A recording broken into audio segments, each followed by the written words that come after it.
माधवराव पाटील शेळगावकर यांचा गौरव सोहळा व आत्मचरित्र पुस्तकाचा प्रकाशन सोहळा संपन्न. नांदेड जिल्ह्यासह संपूर्ण मराठवाड्यात सामाजिक क्षेत्रात नावाजलेले व्यक्तिमत्व म्हणून परिचित असलेले महाराष्ट्र सरकारने सुरू केलेल्या संत श्री गाडगेबाबा स्वच्छता समितीचे प्रथम राज्याध्यक्ष माननीय श्री माधवराव पाटील शेळगावकर यांचा गौरव सोहळा व त्यांच्या आयुष्यावर आधारित माझी ग्राम विकासाची शेती या आत्मचरित्राचा प्रकाशन सोहळा नांदेड येथे शंकरराव चव्हाण प्रेक्षागृहात अतिशय उत्साहात पार पडला. आज जे काही नांदेड जिल्ह्याने केलं ते माझा नसून माझ्या गावकऱ्यांचा कर्तृत्वाचा सोहळा आहे. मी उल्लेख केला की माझ्या एकट्यामुळे काही होत नाही, अनेक जे सहकार्य लाभलं त्या सर्व सहकार्यांचा सत्कार आहे. त्या ग्रंथाचा मुख्य गवा केल्याने होते रे करीत राहावे. आपण आजच्या नव्या पिढीमध्ये करण्याचं आपण दूर गेलो कर्तृत्वापासून. तुम्ही काम करत जा, थोडं थोडं होत जाते, यश मिळालं की आत्मविश्वास वाढतो आणि तुम्हाला ते करण्याची इच्छा होती. लोक दारूची नशा करायला लागल्यात. दारूच्या नशापेक्षा कुठल्या चांगल्या कामाची नशा तुम्हाला केव्हाही ती श्रेष्ठ असते. दारूची नशा संध्याकाळी त्यांना सकाळी उतरून जाते, ही नशा आयुष्यभर टिकते. सर, स्वच्छतेच्या क्षेत्रात तुला स्वच्छता हा माणसाच्या जीवनाचा अविभाज्य भाग आहे.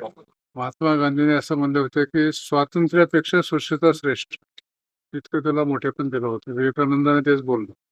त्यामुळे स्वच्छता तुम्ही टाळू शकत नाही. स्वच्छता जर टाळलं तुम्ही तर आजाराला आमंत्रण देणार आणि मग केलेली कमाई सगळी दवाखान्यामध्ये नीट करण्यासाठी डॉक्टरांच्या दवाखान्यामध्ये घालावं लागलं. त्याच्यामुळे स्वच्छता अविभाज्य भाग आहे माणसाचा.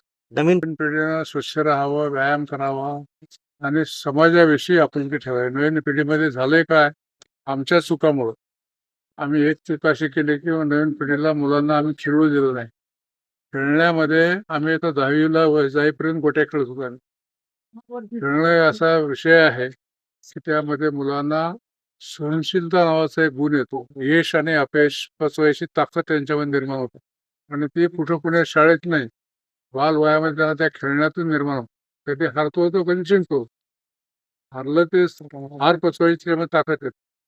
आणि जीवनाला तुम्हाला यशस्वी होण्यासाठी सहनशीलता ही फार मोठी शक्ती आहे. तुमच्यामध्ये प्रत्येकात 16 शक्ती आहेत. प्रत्येकात त्या 16 शक्तीमध्ये सहनशीलता नावाची एक शक्ती आहे, ती सगळ्याच्या खाली आहे. तिला जर बाजूला काढलं तर हे सगळ्या कोलॅप्स 15 पुस्तकं जसे खाली पडतील तसे तुमच्या 15 शक्ती कोलॅप्स होतील. आता तुम्ही तुमच्यामध्ये किती चांगले गुण राहू द्या, पण सहनशीलता नसेल तर तुमच्या बायकोला तुम्ही आवडणार नाही, तुमच्या आईला आवडणार नाही, बापा फार रागीट आहे, हो तांबस आहे, काही बोलते फक्त रागाला. शेवटच्यामुळे यांना संदेश देण्याची माझी ताकदही नाही, लायकी नाही. कारण आता सगळे तुम्ही पैशाच्या मागे लागल्यावर काय संदेश देणार. आणि काही नको म्हणलं तर तुम्हाला आवडेल, पैसा नको म्हणलं ते आवडत नाही. त्यामुळं आता निवडणूक 2-3 दिवस आहे महिन्यापर्यंत सगळ्या चांगला उमेदवार कोणती चर्चा चालते आणि शेवटच्या 3 दिवसामध्ये मग काय भाव निघालाय, कोण काय द्यायला, याच्यावर चर्चा चालते. आणि लोकशाहीमध्ये समाज हा राजा आहे. या आम्हाला कोणी 75 वर्षामध्ये नीट समजावून सांगितलं नाही की तुमच्या मताची व्हॅल्यू काय.